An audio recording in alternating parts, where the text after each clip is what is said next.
Greetings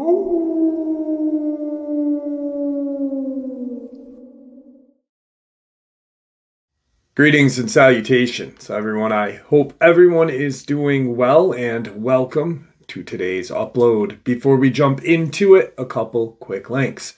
As many of you may know, I rely on Patreon, PayPal, channel membership, and the merch to help the channel to continue to grow and go. Links to Patreon, PayPal, and channel membership is in the description below. Merch displayed directly under the video. Also, Dogman Frightening Encounters, Volume 1 through 3, the audiobook versions. These were written and researched by Tom Lyons, narrated and produced by me, Jeff Nadolny. These audiobooks are available on Audible, Amazon, and iTunes, links to which are also in the description as well. And finally, last but definitely not least, if you'd really like to help support the channel to continue to grow and go, simply subscribe. It does not cost a cent. Click the like button. It takes half a second. If you don't want to miss out on any of the informative uploads I put out daily, click the bell icon. And folks, please leave a comment and share the video. Why? Well, because these things really do help the channel to continue to grow and go. They definitely do matter.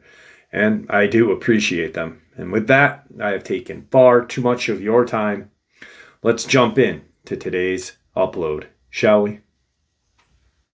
So today's upload is going to be in a couple different parts. I went to where Tom Mezek disappeared again. Cruised around in the Wash Trail. I call it the Wash Trail. It doesn't have a name. It's just a trail that goes up into the mountains. And then Lily Pond Trail is a straight trail that goes out into the woods. Eventually it curves and goes up into the mountains and then dead ends. It's a very, very interesting trail. I've never seen a trail just dead end, especially in the Adirondacks. They usually all lead to a mountain peak, a lake, a pond, something. This just stops in the middle of the woods. There's just like, burp, all done. So I had gone up there. I had spent about an hour and a half up there yesterday. Got there at like 5 o'clock, like 4:45.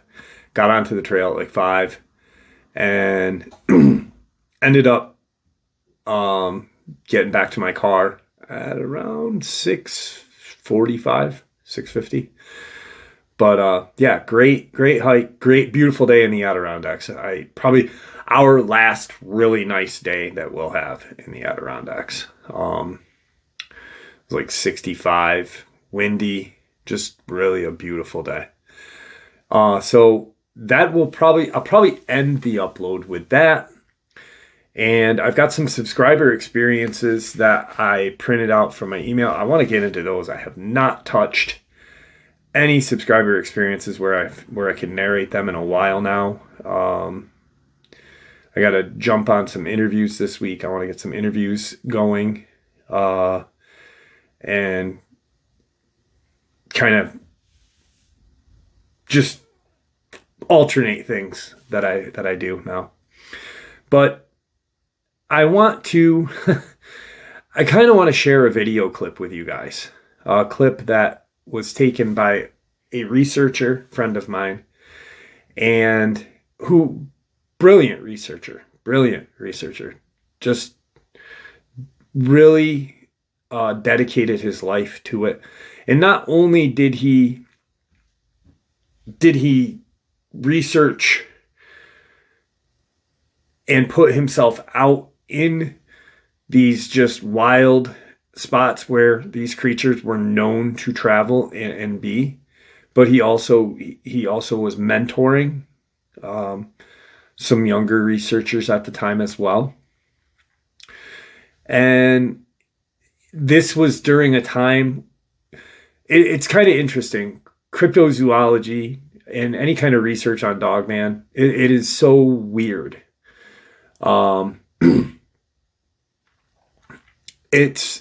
It's full of people that are very childish.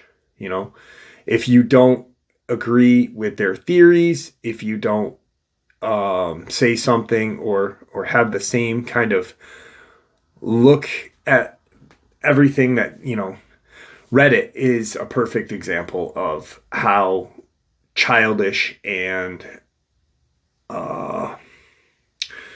drama infested cryptozoology and paranormal research really is. It's people looking to become, I don't even know. I really don't know. Famous, I guess. I have no idea. I started this channel because I had my own experience. I've been obsessed with the paranormal, obsessed with cryptids since I was a kid. And it was something that came naturally to me. It was something, researching these things and just having an open mind to accept other people's theories. And this researcher, his name's Kirk Stokes, captured some of the greatest video evidence I've ever seen. A lot of people talk about how great Scott Carpenter's videos were and how amazing his videos were. They're good. I couldn't say anything about his videos. I know that he put himself out there. I didn't know Scott personally, but I know that he had put himself out into those woods and, had a camera in the front, camera in the back, and had captured a couple things a couple times, which is probably some of the greatest besides what Kirk Stokes captured. And he forever will be remembered for that, which he rightfully should be. But then we have these videos out now that are AI or just so weird. A subscriber sent me a video and said, check this out. Tell me what you think. And actual Dogman footage. And I'm like, okay. And I'm waiting for the Dogman footage throughout the whole entire video. It was a video put together with TV show captured footage, like interviews from a TV show. Not interviews that the person did. Interviews from a TV show. Some weird ass AI footage that I'm like, what am I seeing? I'm seeing woods. I'm not seeing any kind of movement. I'm not seeing anything. I'm seeing woods. And it just really nothing. And I was like, this is so bad. It's like that. I think I'd much rather see that corny video of the short person in the Dogman suit chasing his two buddies on the side of the road where they were like, Dogman puppy. I think I'd much rather see that than AI created video of, I don't even know. It might not have been AI video. It might have been just a dude driving down the road filming the frickin' woods. I didn't see anything. Kirk Stokes is actual Dogman footage. You can see the creature move. You can see the creature's eye blink. You can see the creature there. And where he captured it is in the Tennessee, Kentucky region. I'm not going to share exact details of where he researched, but he researched in both places. Just really. Paul Chafin, another researcher, another videographer, he was mentored by Kirk Stokes. And Paul's got some damn good footage as well. But Kirk's is just top notch. And I really, like I said, I don't have anything negative to say about Scott Carpenter. I don't know him. I never met him. Nor do I have anything negative to say about his videos. The thing that I don't like is how the community was back then. Scott had fit into the Dogman research community. He fit into it. And just from what I've seen of him and heard of him, I think he did that just so he could learn more. You know what I mean? Like you kind of portray something, but then when you're alone or with people that you trust and respect as other researchers, you're kind of like, that's kind of cringe. I don't know about that community, but I want my videos to get out there because hell, it's some of the best out there. Kirk didn't conform. He didn't and wouldn't. He wasn't a yes man. And I'm not saying Scott was either, because from what I know of him, he was not. But he fit into the community better than Kirk did. Also, Kirk has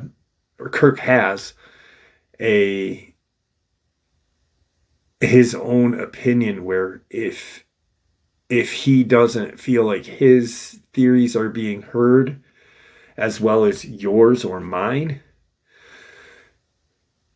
he would say something like, hey, I accept yours, but check mine out. Listen to what I'm saying. Let's compare notes. And back then, when 8, 9 years ago, 10 years ago, you couldn't do that. There were Dogman communities that were so tight knit, they would shut you out. And I'm so glad that these tight knit cryptid communities are pretty much gone now. It's what it is now is how it should be. A whole group of people sharing, like in my community, in the comment section, I see comments ranging from theories to, and I'm like, this is how it needs to be. People talking about, hey, I heard this. Yeah, check this out. Oh my God, read this. That's how it should be. There shouldn't be any of these cliques, these kind of, whatever you want to call them. So this right here, in my own opinion, is some of the best, some of the most real Dogman footage captured ever. I know too many people that have been in the research community. Tim Coonbo Baker has seen it, like he's seen Scott Carpenter's, and he doesn't have anything negative to say about it. You know what I mean? Like, he's just like, holy shit, look at that. You can see it blinking. You can see it breathing. You can see it moving. So when reputable researchers, notice I didn't say experts because there are no experts, but when reputable researchers take a second look and say, got a second that's kind of like what I saw back in 1984, or, whenever. So to me, this right here is actual Dogman footage captured by a researcher or former researcher who gets too little respect in the community, too little recognition for the amount of information, the amount of research he had contributed to this research community.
All right, so you can clearly see the Dogman right there. And Kirk Stokes is just the kind of researcher that wasn't about any kind of clout, fame, just about getting the truth, the real video, the real pictures out there. And I have a lot of respect for him. A lot of respect. And as well, Scott Carpenter. I wish I had a chance to meet him. But he was not, he was part of those communities that really kind of looked down upon other people who had different theories. He was not that way. So I think he kind of looked at me maybe like I was just, I don't know. I came in, I guess, when I came in, I was friends with Dark Waters, and he rubbed a lot of people the wrong way because he's very opinionated. He's his own guy, you know. And I've been good friends with James since I started my channel. I looked at him as a mentor, as someone to put me in touch with people that I didn't, you know, like Lon Strickler and, you know, just different people like that. So, but yeah, I really wish I had a chance to meet Scott Carpenter and talk to him about his adventures in the forests. But Kirk, great video, amazing video. Let's get into some subscriber experiences. I used to drive between San Antonio, Fort Sam Houston, and El Paso, Texas, Fort Bliss several times a week. This happened either 93 or 4, I don't recall the exact year. I'll clarify that later. I always went the same way, I-10 back and forth, no side quests, and I came to really dislike this drive because it was almost 10 hours of driving and there is nothing to look at. There are rocks, scrub, and more rocks and scrub. There was so little traffic that I could have pulled over to pee, decided to run around nude for half an hour, and had no fear of being seen. I kept water bottles, a sandwich, and CDs in the passenger seat, and road tripped in style. During the daylight portion, it's not too bad, but after sunset, you've got to be careful. Road hypnosis is a real thing. Doing 80 miles an hour during the day is one thing, but you have to be more careful after dark because that's when the deer move, of course. Traffickers who bring people into the back door. I would blast my music and sing loudly and badly to entertain myself. After 5 p.m. or so, traffic dies down a lot. And until just after dark, I'd see headlights coming at me every 30 to 40 minutes or so. But after that, I would rarely see another traveler. I had just passed the sign to Fort Stockton, and my next trip marker was Balmora. I think it was 10 p.m. or so. Not sure, but it was fully dark. I'd worked most of the day before I left, and I knew to be careful about being alert. You never know what you would see on a trip like that. And I'm a woman, and I was traveling alone. But I start to see shadows run alongside the car. They jump and wheel, fading away and coming running again. I knew it had to have been road hypnosis, and I thought to myself, no way, that's real. Next, I'll be thinking it's a wild hunt. I shook it off, splashed water on my face, and laughed it off, thinking that would make a good story when I finally got in.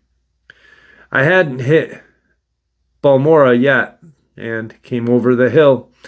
As I crested it, the headlights pointed downward, and I saw 2 glints.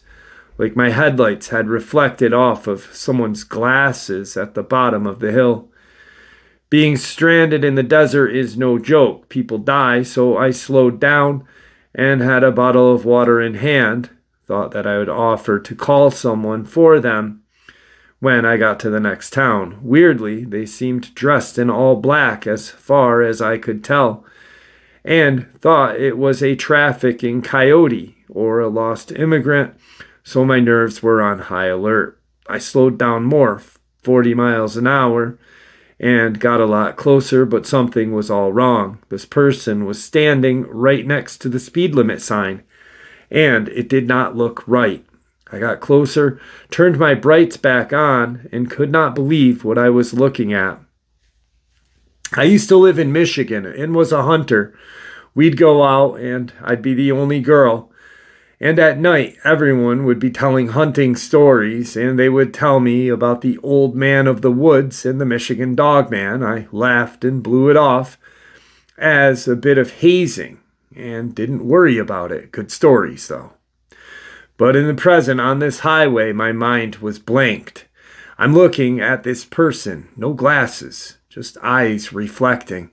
I'm looking down at their feet. The feet were long, and I could see the tendons on the tops of their hairy feet. Slowing down more, a quick glance said it had claws. The legs were turned like a dog, and I saw something move behind it. And I think it's an actual tail. It curled and bounced like an Akita or German Shepherd. Keep in mind, this is all happening very fast. That's when it straightened up, and now there was no doubt that this was not a stranded traveler. It stood on its hind legs. This thing topped the speed limit sign. In Texas, they are about 7.5 feet tall, and this cleared that by a good 6 to 8 inches.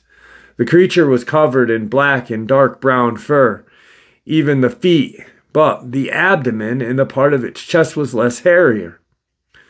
I could tell that it was definitely a male and slightly extended. Its skin was taut, not fat, not flabby. The chest was broad, but not like a bodybuilder. It was hard, and I could see ropey muscles move between its skin, kind of wiry. The arms were too long to be human, and it had paws/hands, but with overly long fingernails and claws. The neck was kind of thick and heavy and covered in fur. When it cocked its head, I could see muscle play under its skin and further down its chest. I watched its nose move like it was sniffing the air and was looking at me. It had a muzzle, but was not as long proportionately to a German Shepherd. And even with the muzzle resting, I could see its teeth. The head was huge, the eyes facing forward. It had pointed ears, but not high like a Doberman, maybe like a cat, proportionately, that is. The eyes were terrifying, either reflecting my lights or had their own glow. I do not know for sure. I was rolling on an idol and was in shock by this point. I still had the bottle of water in my hand, and the window was down about an inch. I'm sitting in my wheeled sardine can that's chock full of don't eat me pheromones just flying out of it, out of this 1-inch space of window. I looked into its eyes, it looked into mine, and then it friggin' smiled at me. I got a good look at its teeth then, terrible things. I have seen angry bear teeth in videos. That looked cuddlier. I remember it lifted its right arm/leg and spread its hand/paw open, and it was clearly bigger than my head. It was not a friendly howdy neighbor kind of gesture. That broke through the shock, and I found the accelerator and hauled ass out of there. Deer on the road be damned. Driving away, I was equally looking back to make sure that it was not following me and trying to reason with myself. I did see the shadows running alongside the car earlier. I started the trip late and was already tired, so it had to have been a hallucination. I drove past Balmora and do not recall the little town I pulled into. The gas station was closed, but the lights were still on. I didn't know where to find a local grocery store, hoping on, hoping to park underneath some more lights. So back to the gas station. I locked up tight and tried to get a little sleep. Every sound made me jump out of my skin. Wind, leaves, tumbleweeds, whatever. But I did manage about an hour of very broken sleep. I just wanted to get to Fort Bliss and forget about it all. I eventually made it to Fort Bliss, and not knowing how to tell anyone this insane nightmare tale, I tucked it into the proverbial back pocket and stamped it done. Over the years, I have told the funny story about an 8-foot-tall black cat I found hitchhiking in West Texas who wanted a ride really badly, and how it was the craziest hallucination of my life. No drugs at all. It was a great story at parties, and I laughed about it every time people actually would ask me to tell the story. No, I do not do drugs, smoke the devil lettuce, or drink. Fast forward about 2 years ago, I was looking through YouTube for something interesting and selected some trail cam videos. Who doesn't like wild kittens and trash pandas? I know there were a bunch of wackadoos, and 90% of what is online is not true, but I wanted entertainment. A trail cam video started from my feed. About halfway through the video, my brain froze. There was my hallucination, right on my laptop. The skull was more feline, but it had that same ropey wire muscular shape. The stature, the raw intensity. Maybe males and females are a little different. I don't know. I've lived all over, and I've seen all sorts of wild animals. Wild cats, bears, wolves, bunnies with pointed teeth. Name it, I've seen it. But how did my hallucination end up on someone's trail cam? And that's when I started to research and discovered that I had not dreamt this whole thing, that what I saw was indeed a Dogman. Then I found your channel and have been a faithful listener since. We are not at the top of the food chain. It could have torn my car open, and there is no doubt in my mind that I drove away that night because it had let me. I've told this experience many times, and in all of those years I never considered the date to be important enough. So it fell by the wayside. 93 to 94 is the closest I can get. I've heard that they like graveyards and have been known to dig up freshly buried bodies as well. It's low-hanging fruit for them. Another video. This young fellow was relaying how he was chased by a dogman, but soon stepped foot onto church property and the dogman gave up chase. Now I know it's easy to say it did not dare cross sacred ground for that other fella, but I'm telling you, if you encounter one of these things, run for your life. And don't think for a minute that a little prayed over water or some dirt is going to protect you. This is not some demon. It is physical, intelligent apex predator, and we are encroaching on its ancestral lands. I say this to discourage people who hold the belief that a bit of consecrated ground will be safety should you ever find yourself in a mad game of hide and seek with one of these things. Jeff, to your audience in general, some people say they can use portals to travel. They've been seen near brilliant lights which disappear as soon as the creature is clear of it. You are not safe anywhere near its territory. If this thing wants you, it will kill you. They are not kindly disposed to humans. And if you go into national forests, hunt or see one in your neighborhood, no prayer is going to make this thing go away. They are at least as intelligent as we are, and much higher on the food chain. I don't hunt anymore. I don't camp. And if a 9mm won't manage any life-threatening situation, it's best just to stay away. There is no substitute for common sense, and you've got the understanding just how dangerous these creatures are. Please don't be foolish, thinking your belief system will keep you from harm. Saying that means you're also saying that all the poor souls who have disappeared and died at their hands in terrible, horrific ways were somehow less than. Finally, I am reasonably sure they do not care about any of the prayers that are said. Anyway, thank you for allowing me to share. Being no expert, but I have heard enough experiences to chime in on that.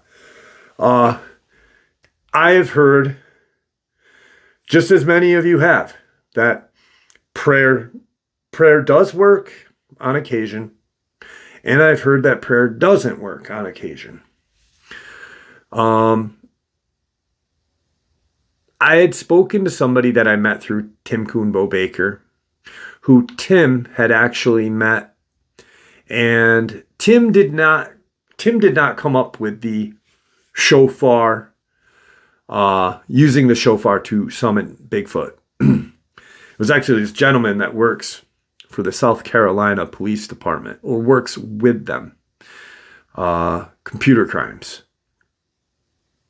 A very intelligent guy, very intelligent researcher as well. And he said something to me once. I'll never forget the conversation. The wording, yes, but what the gist of the conversation is that he believes that, yes, Bigfoot and yes, Dogman can become possessed by demons. And he then said, if they are possessed by demons, then yes, prayer will work. But indeed, if these creatures are physical, then no. And I agree. I agree 100%. My whole view on that whole thing, I know there's a person's experience, and Brad had shared this with me, and it really irked Brad. And Brad is faithful. He is spiritually sound with his God. Like, he loves Jesus. I mean, I love Jesus. I was saved by Jesus, but Brad has this whole different kind of, he is a very spiritual man. And even he believes without a doubt. This woman was talking about how pretty much downing the fact that people go into the woods with firearms. That you don't need a firearm. You say prayer before you go into the woods, and you ask these creatures, you ask them, I'm asking for your invitation into your territory, and I will respect your territory. Just do not attack me. And I remember, and that's not how the person said it, but that's how Brad said it. And I went back and listened to it, and I'm like, yeah, this person is definitely nuts. Yeah, you know, here's the deal. Prayer may work on some demonic possessed creatures. But what happens if let's say you're in the woods and boom, there's a demonically possessed Dogman or Bigfoot. Boom, you say the Our Father, boop, it's gone. But as you're still hiking out of the woods, you run across a really pissed off black bear or a mountain lion with cubs. Guess what's not going to work? The Hail Marys, the act of contrition. They are not going to work. Why? Because they are apex predators and we are not. So therefore, carry a prayer, carry your prayers with you, and a firearm. You know, it's not going to hurt. It's not going to hurt. You know, both are. Don't go into the woods thinking you might not need prayer and rely on your gun. And don't go in the woods thinking you don't need a gun and rely on prayer. Take both. Take both and use both if you need to. Because you never have enough protection from these things. So, excellent experience. And I know the experience she's talking about. I actually shared the experience where the boy had run out of the woods to a church and whatever was in the woods had stopped. And it actually lurked in the wood line of that church. So, I don't know. I don't know if they can cross over holy ground. I imagine they can. I just think like the demonic ones can't, kind of like that whole myth of, or not myth, but the whole legend of a vampiric creature needing permission to enter your door, or your house. So once again, just an experience that I'm sharing with you guys. I get stuff from all of these experiences, and I hope that you guys do too. So let's jump into today's second experience. Jeff, please call me Kathy. This encounter occurred on our way back home from vacation to Florida, December 30th, 2012. Little backstory, which will come into play. My dad was in the Marines, 66 to 92. He did not like flying, so between duty stations, we would drive to California to visit my mom's family for 2 to 3 weeks, then load up the car to drive to Massachusetts to visit his family for a few weeks. Always a reunite at my mom's house, or my mom's parents, till my dad's vacation ended. With all the long-distance driving, I came accustomed to two things: peeing on the side of the road a lot, passenger seat and passenger front doors open to block oncoming traffic from seeing, and my mom always reminded me to hold my shorts and underwear with one hand to keep from peeing on them. Use a wet one on my hands, and my mom always had a trash bag when traveling. Then we would be on our way, till we would stop for lunch or dinner. Sleeping, I always slept during our long-distance drives, which now I regret, because there's a lot you can see on the side window of the vehicle. However, if the vehicle slowed, I would wake up without hesitation. I drove the first half of the trip home. My husband was going to drive the last half. I don't know why we decided to drive straight through, since we spent the night in a hotel halfway down. Anyway, I completed the halfway mark, and about 2 hours into my husband's drive, our twin boys, 9 at the time, fell asleep, and I was not too far behind. A few hours later, in the early morning hours, my husband had made a wrong turn in Tennessee, and he had to do a little backtracking. So he got off on the next exit to do so. When I woke up asking what happened, he proceeded to tell me. I observed a gas station on a remote exit that was not open. As he began to get back into the highway, I asked if we could stop so I could use the restroom at the next exit. And then I saw the sign saying 30 miles to the next gas station, restrooms, food, and hotel. I told him I wouldn't be able to hold it that long. A few minutes passed when I said, "Can we pull over on the side of the road then?" He pulled over. I grabbed a few napkins, and instead of waking up the boys with the overhead light and exposing them to the winter cold, I decided to truck it to a tree line instead. I went down a small embankment and up a hill filled with about 8 inches of snow. I made it to the top and noticed there was not much snow in the dense forest.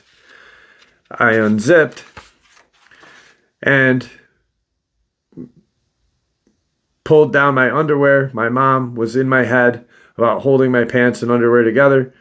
Beginning to squat, I heard behind me a tree branch break. I began to smell a foul odor of rotten meat and what I can only describe as a trash can that was exposed to summer heat for a week. And that's when I felt it. Something touched my butt. I began to panic as I still was not done. The hand, or whatever, was warm, warmer than a human's hand, and exposed to the cold environment. It covered from the bottom of my butt cheek to my waist.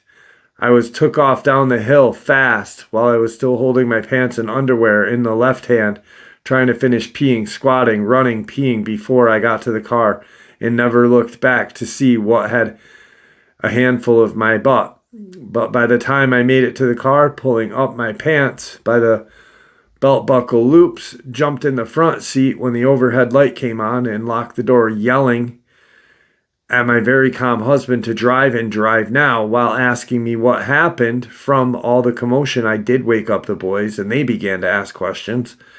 I was staring out my window but could not see anything because of the overhead light. My husband began telling me I need my seatbelt on. I said, fuck my seatbelt and drive while hiking up my pants to my waist and zipping them. As my husband began to pull back onto the highway, the overhead light turned off. Staring at the tree line the whole time, I saw two orangish red eyes peering out at me.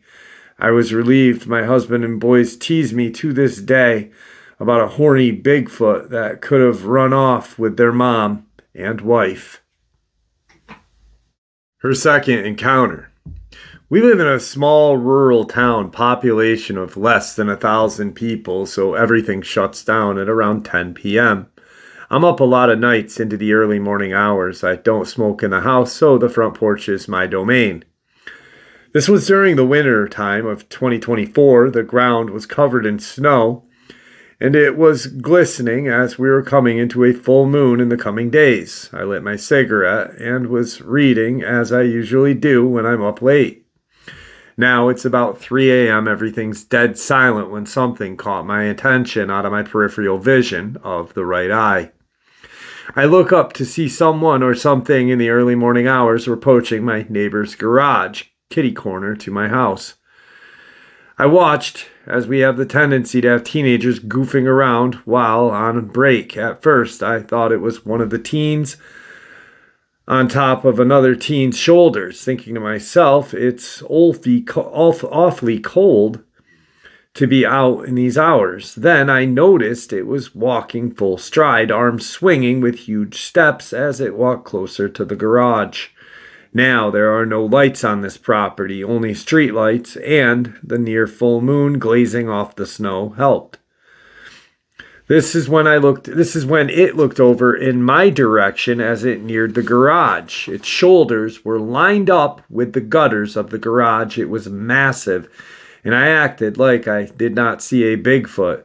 I put my phone in my robe, stood up, and walked into the house. Why didn't I take a video or picture? I believe I was in shock. Over the next few days, I noticed massive footprints about 16 to 18 inches in my backyard around the chicken coop. It looked at if it was walking around to see if there was an opening without tearing it apart, and thank goodness for locks we installed when we built the coop. I also witnessed it. I say it because I do not know its gender. However, I have a feeling that it was male. Stepped right over a 4-foot fence to go into the neighbor's trailer park behind our house. The footprints led straight to the fence line and continued on the other side. I bought some spotlights and had my husband install them to deter that beast from coming back around. My husband asked me, why do we need lights now? I told him that the backyard is dark and was seeing a bobcat walking the neighborhood and a fox walking on the sidewalk right next to me. I thought it'd be a good idea to have a light back there for our dogs to see when they go out to do their business. That's all I needed is a husband and the boys teasing me. The Bigfoot smelled me out and was coming back to take me. Oh, brother, I would never outlive these events. I shared these events with only a small handful of people that we do know. More times than not, I have my phone on me, so I don't know why I never got pictures. I will try if there is a next time. Thank you for sharing this, Jeff. I appreciate you. God bless you all. This final experience is from a subscriber that many of you may know in the live stream. They go by Delirium. Delirium here. Hopefully this gets to you. First, let me thank you for your community. And second, I will attempt to keep my experiences concise. I'll probably fail. In late spring, early summer of 2002, my friend and I were out exploring some of the more remote and less traveled areas of Rhode Island.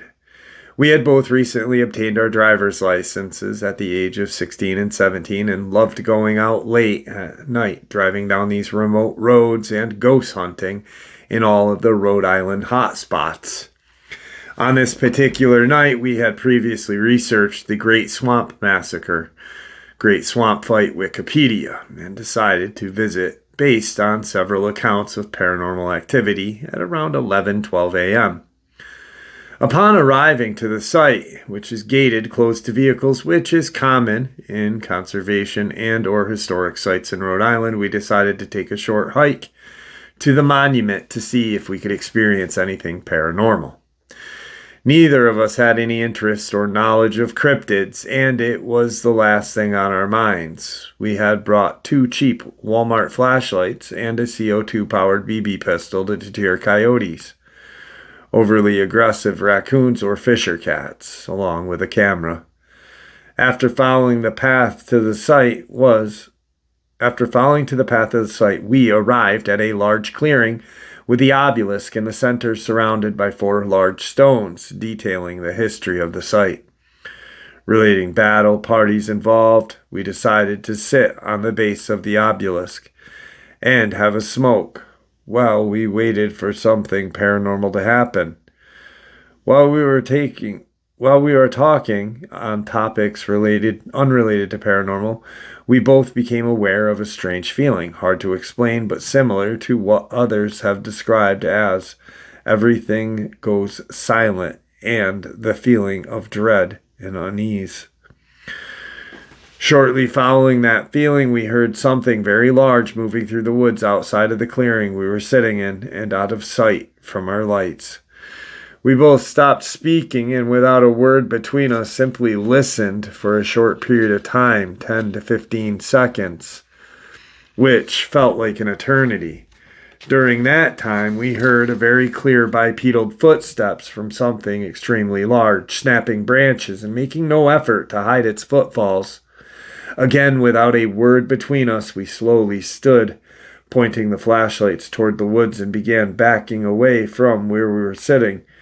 The moment we moved, the movement of the woodline stopped. My friend and I both froze, and I, being the one holding up the BB gun, took 3 shots in the general direction of where this movement was coming from. Not sure that I hit anything, but the movement resumed in a much more aggressive manner and clearly coming back towards us. My friend and I both decided on flight versus fight.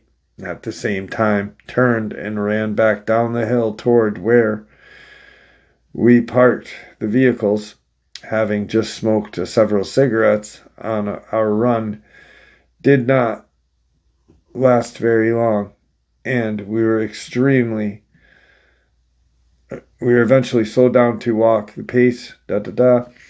While walking back, we discussed the fact that there had been recent black bear sightings in the area, which at this time is very uncommon for Rhode Island. So, for the most part,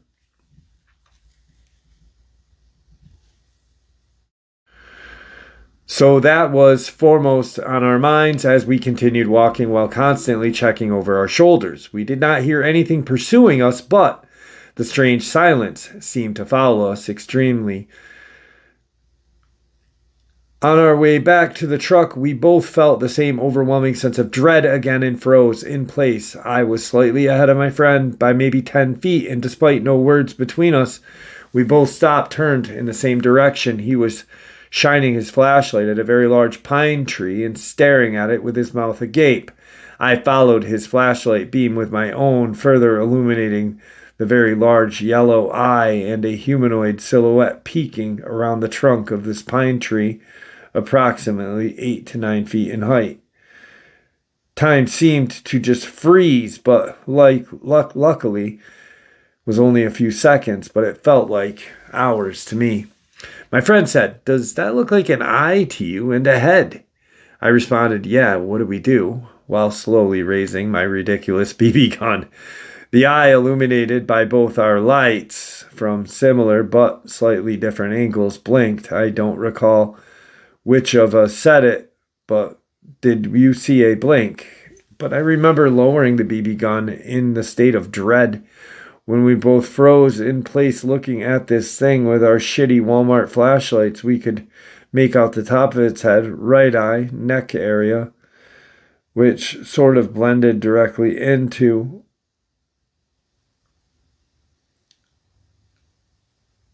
its head, meaning that its neck was extremely thick and kind of gradually blended into its shoulders area.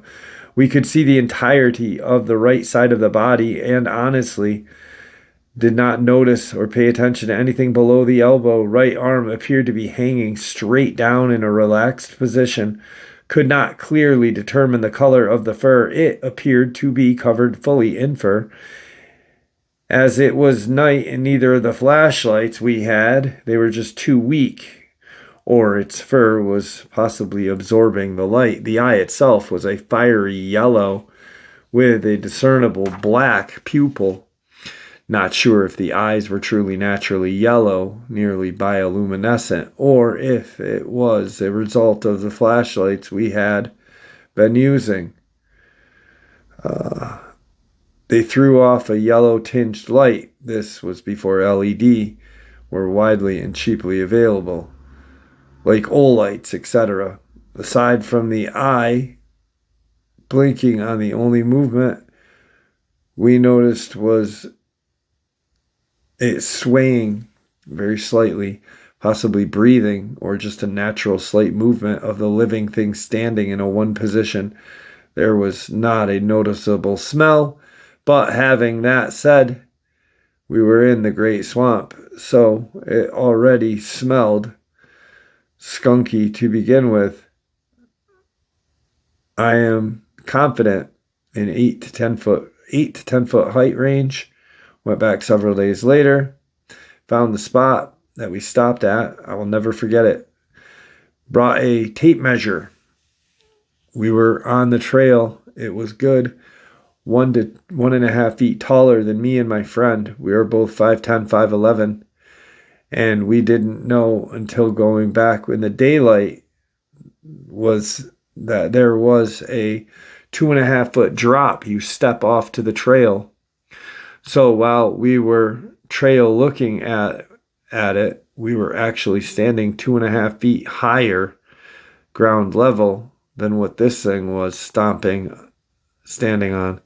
Again, not fully processing what was taking place or what we were seeing at. We had an extremely brief conversation where we agreed that we should slowly back away while continuing to face it, not to turn our backs, in hopes that we both didn't want to be perceived as prey, animals on the run. We walked backwards 5 to 10 yards, maintaining our lights on the eye shine, head, and neck. Continued 2, 3 out loud, ran the rest of the way back to the truck. We did not hear it chase us. I do not know how it got from the clearing we had first a contact to ahead of us in the trail without making a sound. I do not know if there was more than one. I do know, after the event and having time to reflect on it, that it was not a black bear or any typical known animal native to the region. Prior to this, my friend and I had zero knowledge, care, concern about anything Bigfoot, Sasquatch, Dogman related. Since that experience, it has changed to both of our views and lives. We spent the following several years researching Bigfoot and exploring the most remote parts of Rhode Island in hopes of another encounter. I had never heard of portals until starting to watch your channel, and honestly did not buy into it at first. After doing research and hearing all the different experiences shared on your channel, I have come to believe in the possibility of them, and now wonder if that was indeed a genuine creature and how it had gotten ahead of us so quickly. Unfortunately, my friend and I have lost contact unrelated to the encounter, but unfortunately, we had a falling out. Thankfully, this experience has not deterred me from outdoor activities such as fishing, camping, hiking, although I have since done those activities with appropriate personal protection equipment. Thank you, Jeff. I do not know why I did not double space that, and I am sorry, Delirium. That was my fault. It was hard for me. My eyes started to go because when I double space, I got some line, and I think I'm going to have to enlarge the lettering. I think it's a little low on the last few that I printed out. But delirium, I wouldn't say portal. I'd say probably more than one of them out in the woods that day, you know. Portals, and not all portals are bright in color. Majority of them have like a dark kind of, and I think you'd see if it was a portal. It could have been, you know, Native American in the Uinta Basin saw a creature drop out of a dark portal where there was no light coming out of it. But then there are portals that have light coming out of them, and this and that. So I'm not really sure. But I think, as I'm not an expert, I think probably Bigfoot. So multiple of them. But anyway, let's jump into my trip up north to where Tom Mezek disappeared. Beautiful fall day in the Adirondacks. It's 5:05. Windy day. Windy. About 65 degrees today. Especially in the upper part of New York where we are now. Being this warm so close to November is very unseasonable. I remember there was a time a couple years ago while I was up here, and it was freezing rain around this time, snow accumulating. So, but as you guessed, we are back where Tom Mezek disappeared. Right here is the location. Right behind me is the location where I blew the shofar. We had gotten a response. We heard the metallic noises. A lot of wildlife today. A lot of wildlife, which is beautiful. I love it. So, we'll keep going up the mountain. I don't know if you can see how the mountain goes. It just goes up. This is level, and the trail just continues to go up. But yeah, so what we'll do is we'll just hike it today and maybe catch something. Maybe we don't. Who knows? So, all right. So right around here is where I had blown the. No, I hadn't blown the shofar yet. November 15th. I think it was 2023.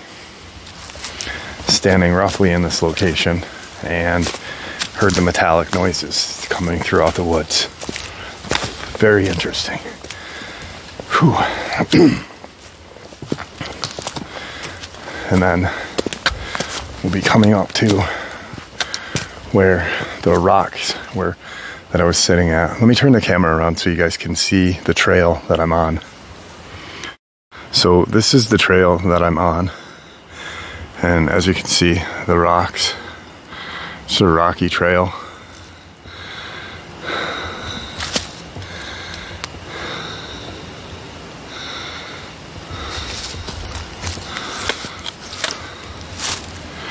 Right down there is where I heard that metallic noise.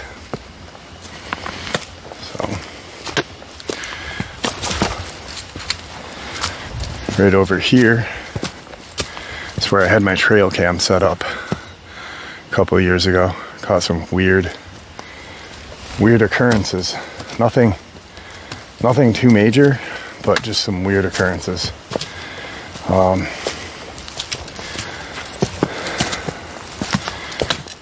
This is actually the two rocks I was sitting on. I had my camera right here.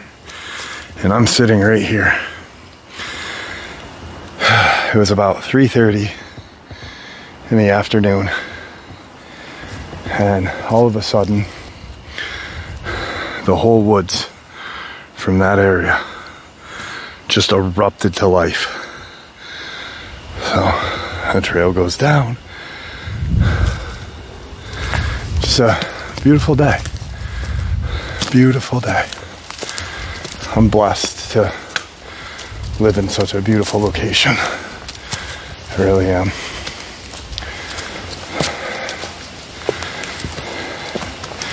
Growing up here, I always thought like, oh, it was terrible living up here, you know? Because there was so little to do except hike and be outside. But I'm so glad that I did grow up here, because I don't think I'd be attracted to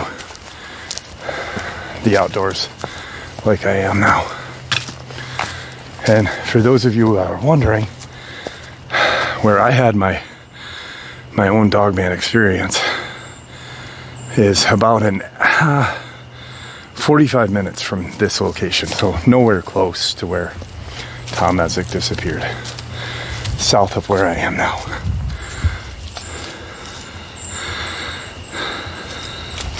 Just an absolutely gorgeous day though. Absolutely gorgeous. Gotta switch my hiking pole over to my other hand. Sorry for the jitter there.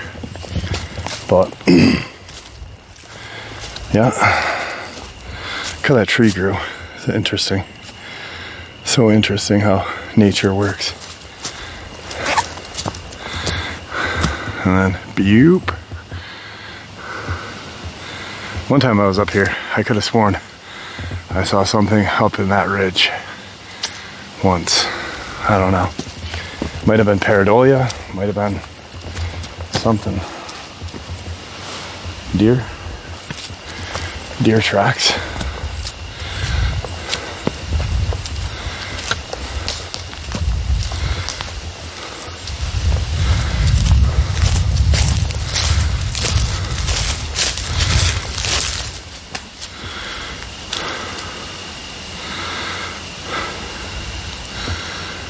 Beautiful day. Beautiful day.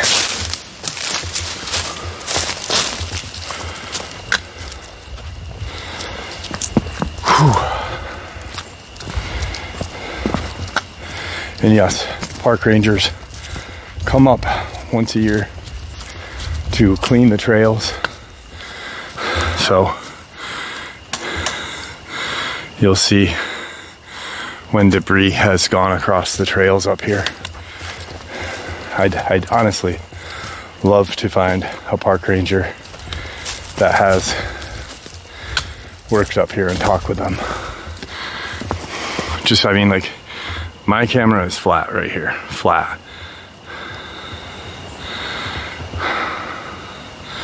So I'm like barely in the mountains, but I'm in the elevations.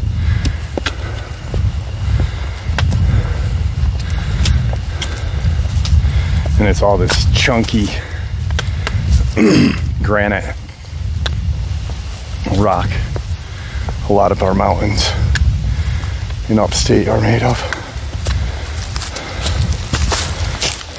quartz as well.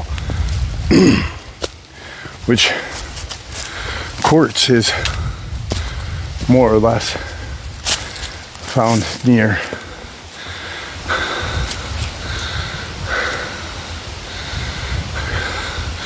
in the Adirondacks. Quartz is more or less found near the Hudson River. So, whew.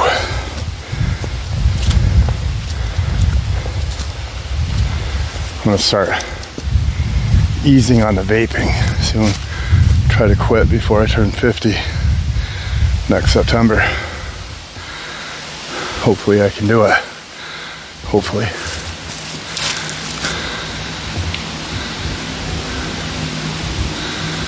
People still out on the boat on the lake. You can hear the boats.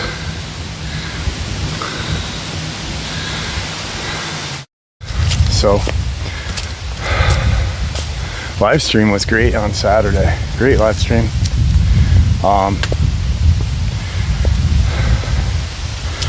Really a good time. Talked a lot about a lot of things, a lot of different things. There was an experience that really gave me the shivers.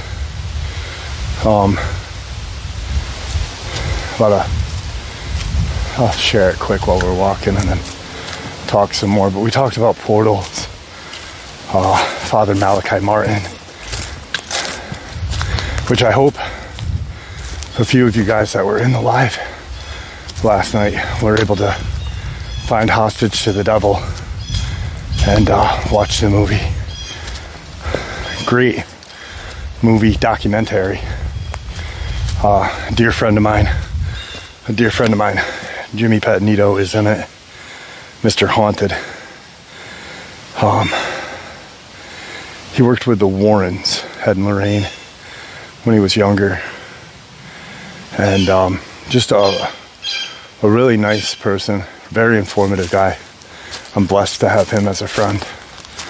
But Hostage to the Devil is all about Father Malachi Martin, his leaving the Jesuit order, and then coming to America, befriending Ed and Lorraine Warren, and doing exorcisms with Ed and Lorraine and on his own. And his last exorcism was a tragic case. A little girl who he felt was not only possessed by a demon, but by Old Scratch himself. And that was Martin, Father Malachi Martin's nickname for the devil. I have a great uncle who's a Catholic priest in Connecticut, Father Nadolny, who I knew Malachi, not as good as Jimmy, but maybe someday I can get him to sit down with us and talk about some of the things he had witnessed while with Malachi Martin. So, I remember there was a time that, really quick, I just time I was hiking up here, and I was sitting on that rock. Beautiful flat rock. Nature did that. It's so weird, but I'm sitting and I look out this way, and I don't know if you guys can see the gully, but it looked like a figure had popped out down there and then went away. I don't know if it truly was a figure or not. Almost looked like a crawler, but maybe it was my imagination.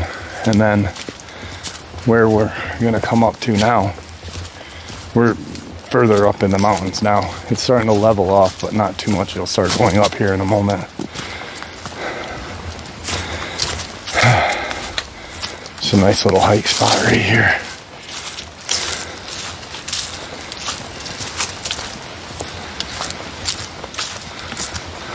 See the trail. Not a well-used trail. There's a tree over here and that I had stumbled upon. And it was either a bear. Here it is right here. Either a bear had done this or something else. But you can see the scratch marks on the tree, and it goes all the way up. So I don't know if that was a bear or not. Or it might have been a woodpecker. Who knows? I don't know.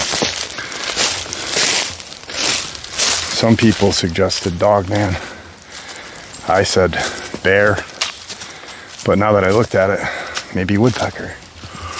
But over here, in that area, is where I thought I saw a crawler as well. And on video it showed up too, so beautiful day. It's weird being right here. Oh shit.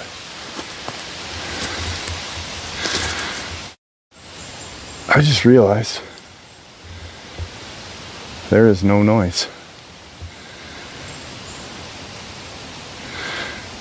Back that way, we had animal noises. This way we don't. Huh.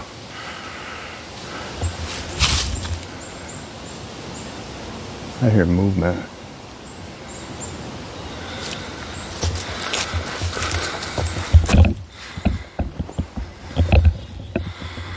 Just check something.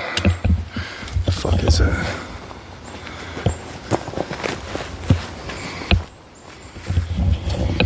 Sorry.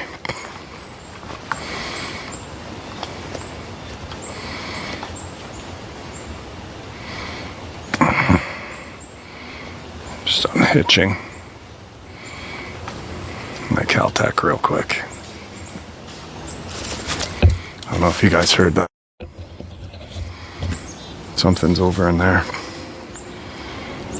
I just heard movement.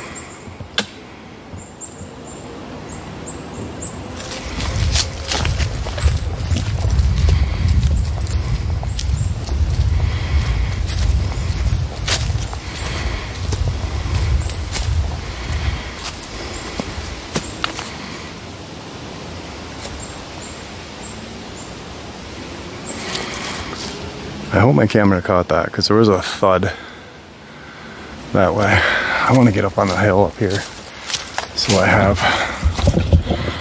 an advantage, a height advantage.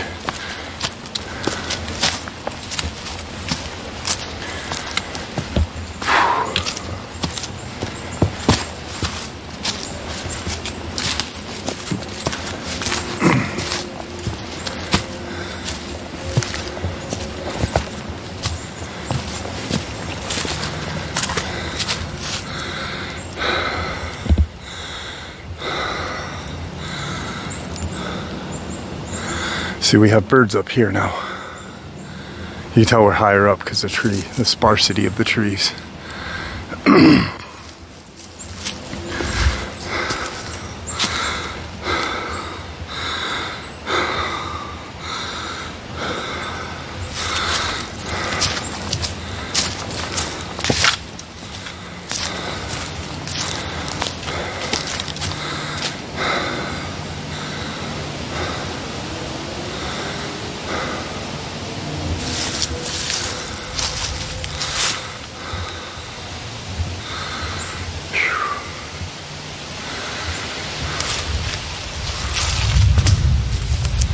I'm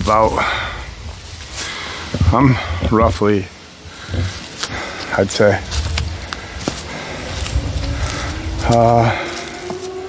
35 minutes from the trailhead. The Adirondack Northway is somewhere in that region.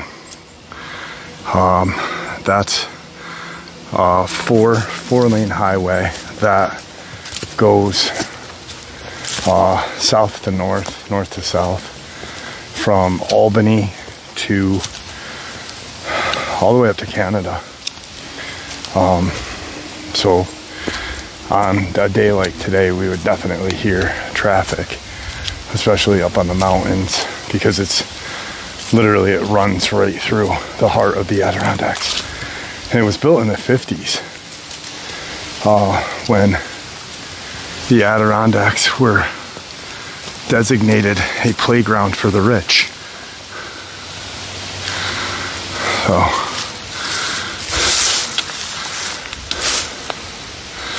not much more places to go here. You can go that way for a bit, but not really that far. There's a dead end right there. And if we go that way, we end up in Lily Pond Trail. So, all right. So the experience last night that really shook me. There's a couple, but there was one that just was bizarre and very frightening. I we don't know these people. I know who they are when they send me their encounters, but I've never met them, and it's a creepy experience when you legitimately feel fear for these people. But husband and wife and young daughter, 5 years old, they moved to their first home. Beautiful little home. And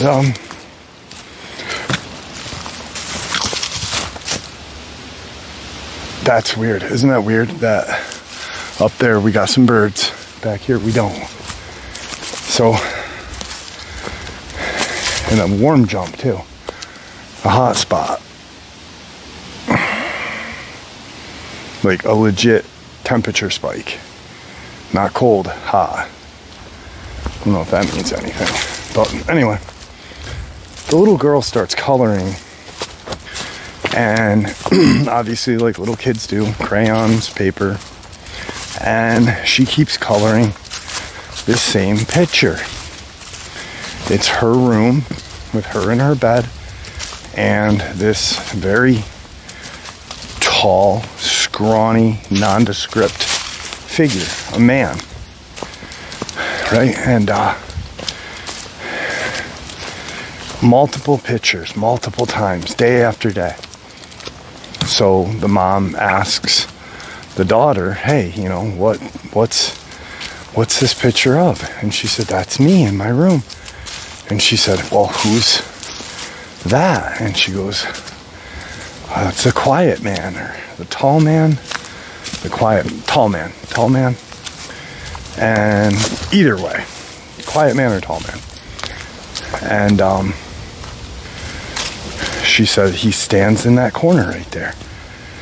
And the mother's kind of like, huh. Tells the dad. And the dad's just like, imagination, kids' imaginations, overactive imagination, yada yada.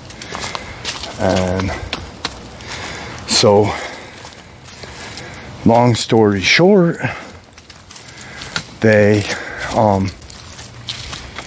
little girl starts waking up and crying and screaming, and the mom puts her in her room one night, and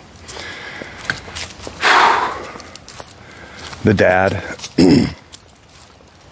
is like, well, he suggests let's bring her to a child psychologist. And the mom's like, no, I don't want to do that. No parent, unless you're messed up yourself and your kid's like, over them coloring a picture of something. And, maybe it's just me, but,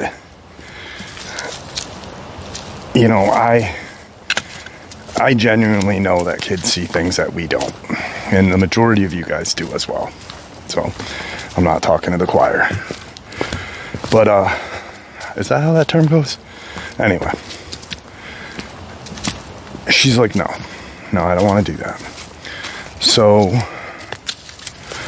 one night she finds her daughter in the kitchen and she's just crying and drawing the picture, and she's like, he keeps following me now. He's closer to my bed. No, he was getting closer to her bed. That was what it was. And the mom, not knowing what else to do, gets fed up and takes this little girl's crayons and paper, and she's like, no, he can get close to me that way. I draw him because it keeps him away from me. And so she's like, all right, and she gives her the paper back and tucks her in. And the daughter's like, listen, just stay with me tonight. Stay with me. And she's like, I'll stay in your room until you go to bed. Until you go to bed, and then I'll leave. Boop. She does. about 11:30 a night, a couple nights difference, and the mom's in her room. She's almost to bed. Husband's at work, and the little girl is in a panic. She runs into the room, grabs her, and she's like, "He's closer, Mommy. He's right there. He's right there." And of course, the mom can't see anything. So, but she gets a cold spot. She gets this cold spot in the room, right? And she immediately at that point knows something's wrong. She brings her daughter into her room, and she falls asleep with her baby. She wakes up like a couple hours difference and has to go to the bathroom. She gets out of bed and she starts to walk. She opens the bedroom door to the hallway where the bathroom and her daughter's room is. And she turns down the hallway and looks towards her daughter's room. And right there in the doorway is this figure, this very tall figure. And he, very nondescript, but she can physically see him. And he just disappears into the room. And the mom closes the door, her bedroom door, and sits by the door until morning. And for the next couple of nights, there's no update on this as of yet either.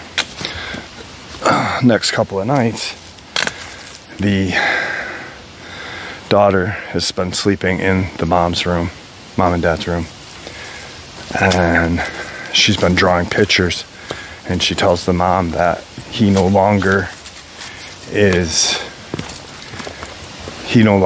in her room anymore, but she is now following her.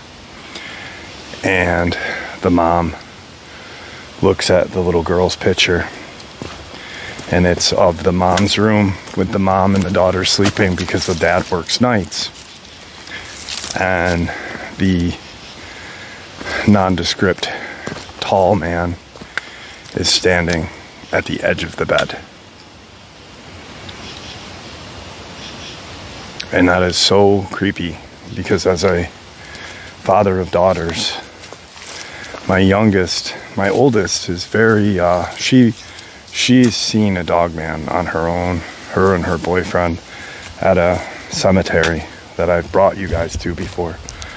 But Isabel, my youngest, my baby, she has always had a connection with the supernatural. She was the one that went with me to the Conjuring house. And she used to see and hear things at her grandmother's old house, my ex-wife's mother's house, which was huge. It was an old Victorian house, 2 living rooms downstairs, 2 fireplace downstairs, a dining room, just a huge house. And then upstairs there was a water closet downstairs and a regular bathroom downstairs, and then I think it was like 5 or 6 bedrooms, a fireplace in 3 of the bedrooms, a maid's quarters, like it just this huge Victorian house. And my daughter used to talk to things that were in that house and hide under her bed. So that was just a really creepy experience. Right here is where I actually had heard the metallic sound on the day Tom Mezek disappeared. Right through there. And that wind, the wind was just the way it was right now. Same way.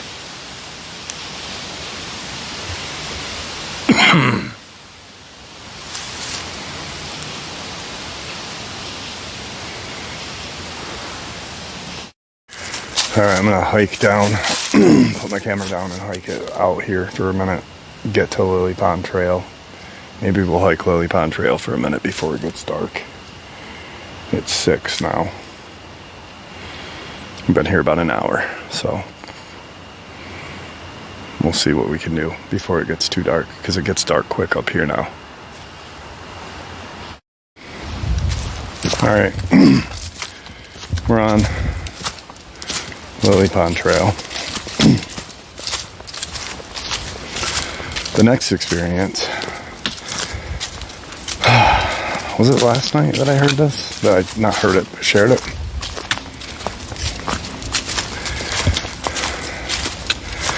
There was a guy or girl, actually. They didn't share what their sex was, and it came as a anonymous email. So, out in Pennsylvania, driving home from work one night, and they had witnessed, and this is weird because there was 2 in Pennsylvania that were very similar, almost similar circumstances, just different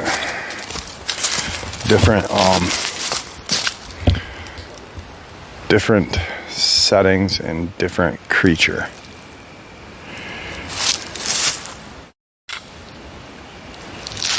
So the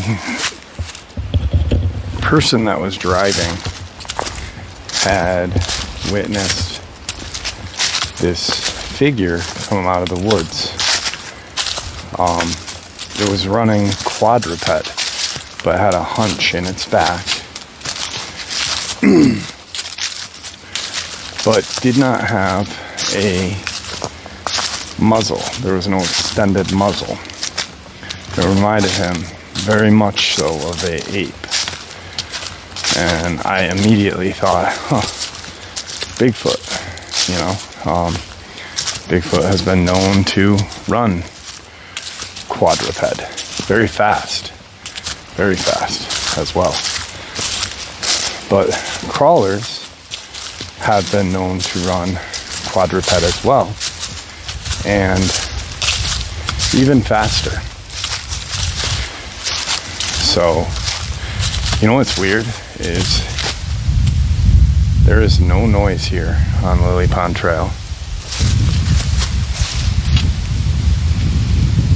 And it's about I'd say a 10 to 15 degree difference in temperature. Cooler.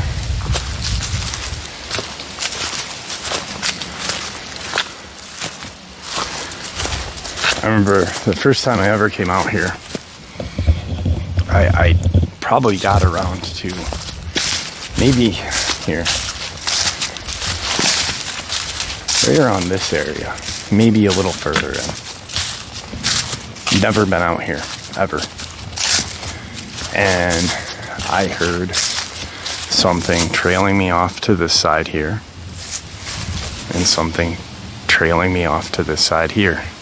At least 50 to 60 feet into the woods to where I couldn't see anything. It was summertime. Leaves were a hell of a lot thicker.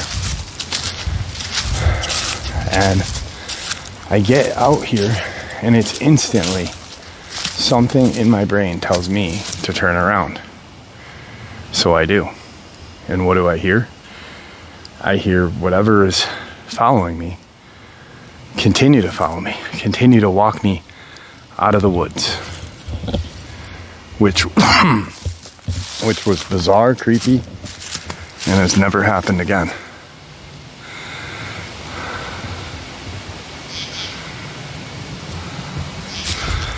Anyway, it's 6:35, so we've been in here for an hour and a half.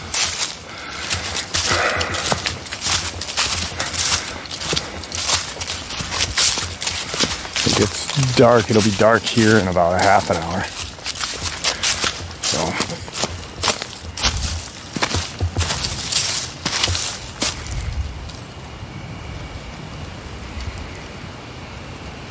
it's time to leave. We'll just head out.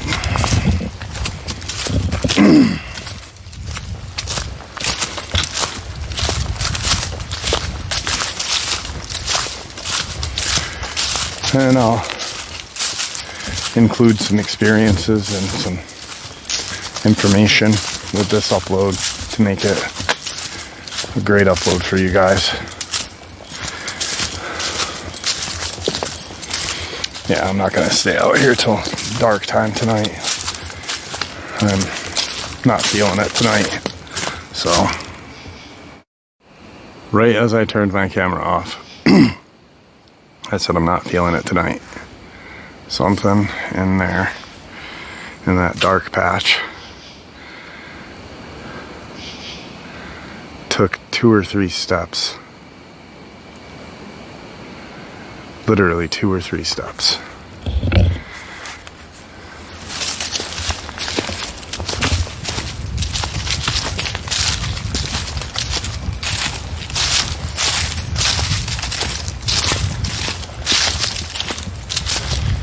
I'm 15 minutes from the trailhead right now.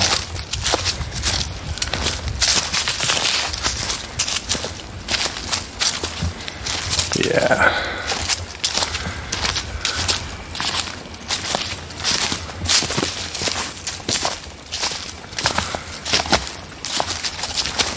All right. I'll see you when I get home, guys.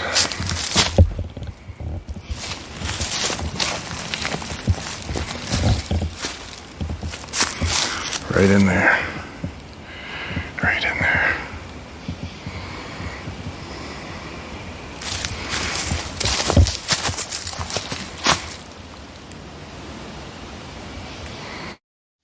And there you have it, folks. Another trip up to where Tom Mezek disappeared. We are coming up on the 10-year anniversary, November 15th. As all of you know, November 15th, 2015 was the day that he disappeared from Lily Pond Trail in Brant Lake, New York. Never to be seen again.